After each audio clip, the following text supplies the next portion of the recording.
Vincent Malloy is 7 years old. He's always polite and does what he's told. For a boy his age, he's considerate and nice. But he wants to be just like Vincent Price.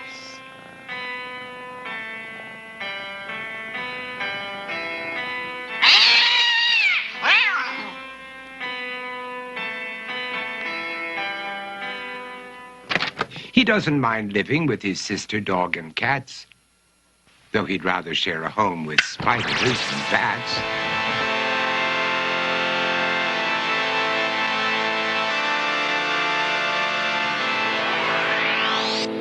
There he could reflect on the horrors he's invented and wander dark hallways alone and tormented.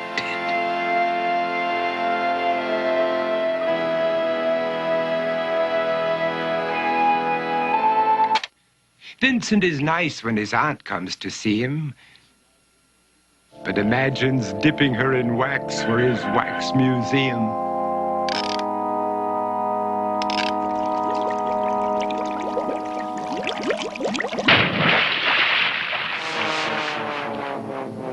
He likes to experiment on his dog, Abercrombie, in the hopes of creating a horrible zombie.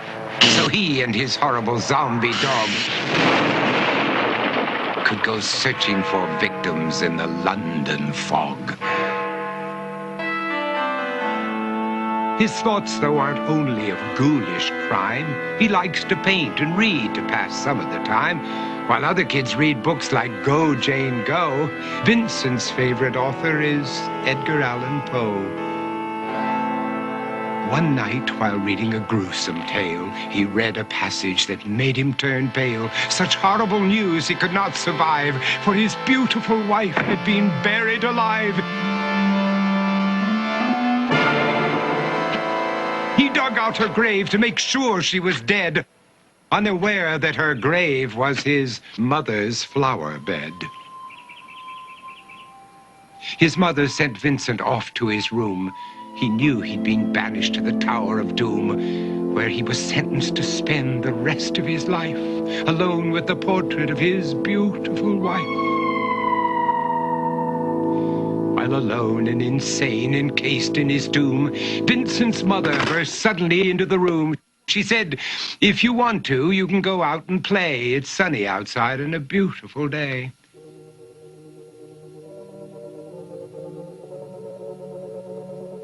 Vincent tried to talk, but he just couldn't speak. The years of isolation had made him quite weak. So he took out some paper and scrawled with a pen, "I am possessed by this house and can never leave it again." His mother said, "You're not possessed and you're not almost dead. These games that you play are all in your head.